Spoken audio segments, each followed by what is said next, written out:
Welcome to Learn with DOZ. Today's lesson, we'll be looking at analytical problem solving. Our outlines for today: lesson objectives, definition of analytical problem solving, steps in analytical problem solving, limitations of analytical problem solving, and finally, assessment questions. Let's begin. Lesson objectives.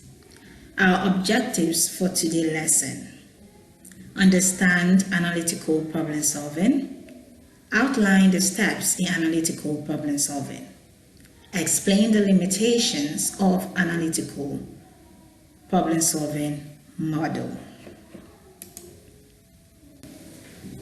Definition of analytical problem solving. Today we are going to look at 3 definitions of analytical problem solving. The first definition: analytical problem solving is a reasoning using logic and facts. Second, analytical problem solving refers to analyzing objectively a complex problem to form a judgment. Lastly, analytical problem solving is the systematic and logical approach used in effectively solving complicated, multifaceted, and ambiguous problems. Now, from the 3 definitions we just read, let us look at the words that cut across. We said it is a logical reasoning. It means that in order to solve problem analytically, you have to follow logic and facts. You have to follow a step-by-step approach.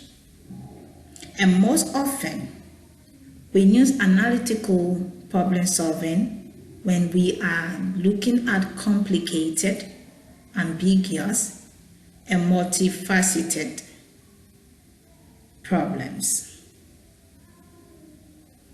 So once we understand what analytical problem solving is, we will be able to solve problem in that approach. Steps in analytical problem solving. Analytical problem solving approach involves 4 major steps. The first step we're going to look at is the problem definition. Before you can even go on to define the problem, you first of all have to identify the problem. When you are able to identify the problem, it becomes easier to define the problem. For example, let's say you are an entrepreneur. As an entrepreneur, you are running a restaurant business, and you have identified that your cost for procurement of gas for cooking has tripled within the course of 3 months. Now you have identified the problem. So now if you have to define the problem, we are going to be talking about 5 bullet points that will help you in defining your problem. You have to differentiate facts from opinions. Look at exactly what is there. Don't add, don't subtract. What it is what it is. Be very, very careful not to confuse facts with opinions. And do not be biased. Analytical problem solving requires that you be objective in defining your problem. After you have differentiated facts from opinions, you have to specify the underlying causes. The example I just stated, for the entrepreneur, you have to identify or specify why the cost of procurement of gas has tripled over the course of 2 or 3 months? Is it that the prices of gas has gone up or has increased? Is it that your employees are not using the gas effectively? Or are you doing more cooking than you used to? After specifying underlying causes, you have to tap everyone involved for information. You have to ask every one of your employees for information. Every bit of information is necessary. This will give you a clear picture of what is going on and why it is happening. Identify what standard is violated. And lastly, determine whose problem it is. You have to know whose problem it is. Because if you know whose problem it is, then you can have the right perspective and have the right understanding of the problem. The second step, you have to generate alternative solution. So in order to generate alternative solution, you have to list all possible solutions.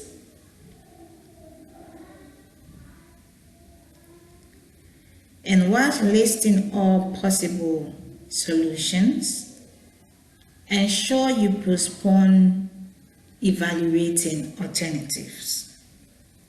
Your main aim at this stage is not to evaluate the various alternatives. You are not looking at the quality of the solution. You are just trying to get as many solutions as possible. Be sure all involved individuals generate alternatives. The more you get people bringing in alternative, the more options you have to select from. Specify alternatives that are constant with goals. You are not just looking for solutions. You are looking for solutions that are consistent with the goal you hope to achieve. For the example I stated earlier, probably your goal is to reduce drastically the cost of gas being procured for the restaurant. So you have to specify your alternative that are consistent to achieving that goal. The third step is to evaluate and select an alternative. Now you have been able to gather many alternatives for the problem. The next step is you have to study, evaluate, and examine thoroughly all those alternatives you have. You look at the resources that you are going to need to implement them. You are going to look at the advantage and disadvantages of each of the alternative, and then you eliminate the less desirable ones. So after eliminating the less desirable one, you'll be able to select the best of them all.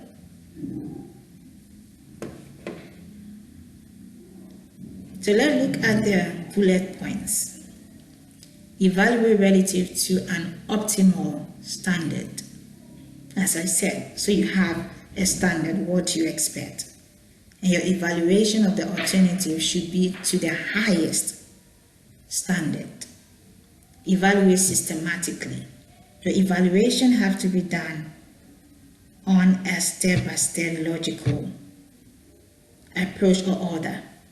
Evaluate relative to goals. So once you are doing the evaluation, you have to look at what you aim to achieve. And based on your goal, you evaluate the various alternative. Evaluate main efforts and side efforts. So you look at like I said, the advantages and the disadvantages. And if you are to implement the solution, what is going to be the side effects of the solution? Then you state the selected alternative explicitly. That is very paramount. The last and final step, that is step 4, implement and follow up on the solution.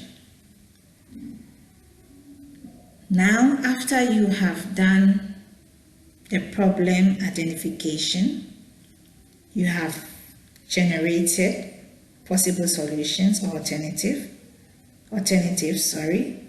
and you have evaluated and selected the best one.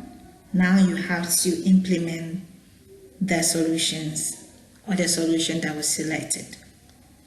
So implementation has to be done timely in the right sequence. If you are unable to implement the solution timely, it becomes irrelevant. So you have to implement the solution as planned, the right time, and the right sequence or order. Provide opportunities for feedback. Let those carrying out the implementation be able to give you feedback on how it is performing. Because feedback is very, very necessary. It helps you to know whether the execution of the solution is working perfectly or not. And if not, you are able to put in the right measures at the right time. Establish an ongoing monitoring system. You have to monitor the implementation of the solution, because monitoring helps you to know whether what you expected is what is actually happening, whether your goals and expectations are being met. Evaluate based on problem solution. When you are doing your evaluation, it should be based on the solution that was provided for the problem. In that way, you'll be objective, you'll be efficient, and you'll be on track. Limitations of analytical problem-solving model. The first limitation we'll be discussing is the constraints in problem definition. There are various constraints when defining the problem during analytical problem-solving process. The first is there is sudden consensus as to the definition of the problem. It is very difficult for everybody who is solving the problem to come to one definition of what the problem is. So there is no single agreement to the definition of the problem. Second, the symptoms get confused with the real problem. People spend most of time and resources in solving the symptom instead of the real problem. So one of the ways to identify the actual problem is to use critical thinking. And one of the critical thinking tools you can use is the 5 why. By the time you get to the final why, you'll be able to know the root cause of the issue and what the real problem is. Lastly, confusing information inhibits problem identification. When you have a lot of information that are confusing, it makes it very difficult to identify the problem. And when the problem can't be identified, it is very difficult to define the problem. The second constraint is constraint in generating alternative solution. The first acceptable solution is accepted. So after the solution has been generated, the solution that would be widely accepted or selected become the solution that will be implemented. And mind you, amen, there might be other solutions that are more capable and can solve the problem better than the one that was selected. Again, alternatives are based on what was successful in the past. People are mostly comfortable in bringing up solutions that were successful in the past. They are somehow afraid to venture into new alternative or solutions because of the uncertainty of the outcomes. And that deprives you from getting creative and innovative solutions. The third constraint we'll be looking at is the constraints in evaluating and selecting an alternative. Search for information occurs in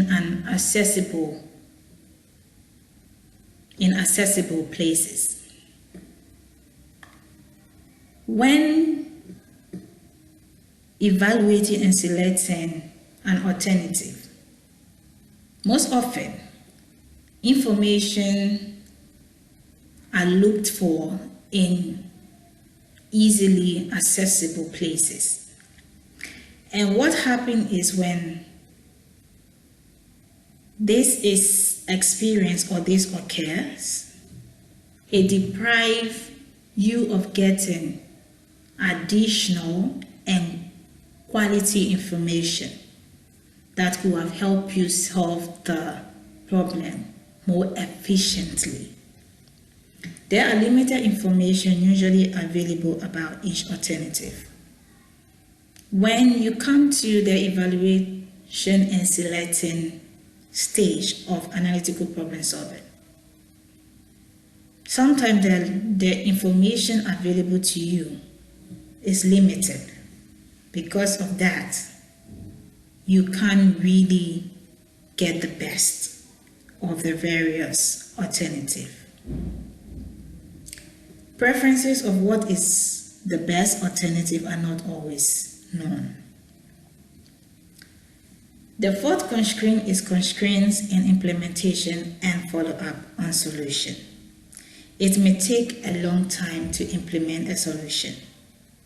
Looking at the constraints we have just discussed, the difficulty in coming to consensus of the definition of the problem, the various processes that has to be concluded before coming up with the best solution, make it time consuming, and the solution may take a long time to be implemented. Resistance to change is a universal phenomenon. People are always going to resist change. So when the solution comes and it is something that is going to bring about change, you will get antagonists and people who are going to resist the change.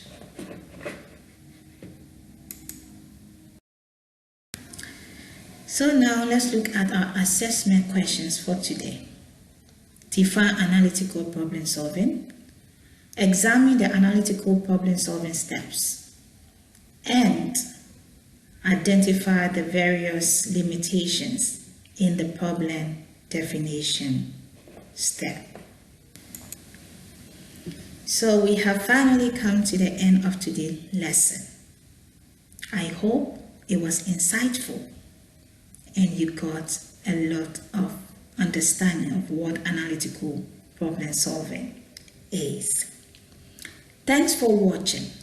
If this video has been helpful to you, I'll kindly ask you to subscribe to this channel, share this video, like it, comment your answers from the assessment question in the comment box, and then click on that notification bell so that you can be notified whenever a new video is uploaded. Thank you for spending your precious time with me. I enjoy this section a lot. I will see you next week in another exciting lesson.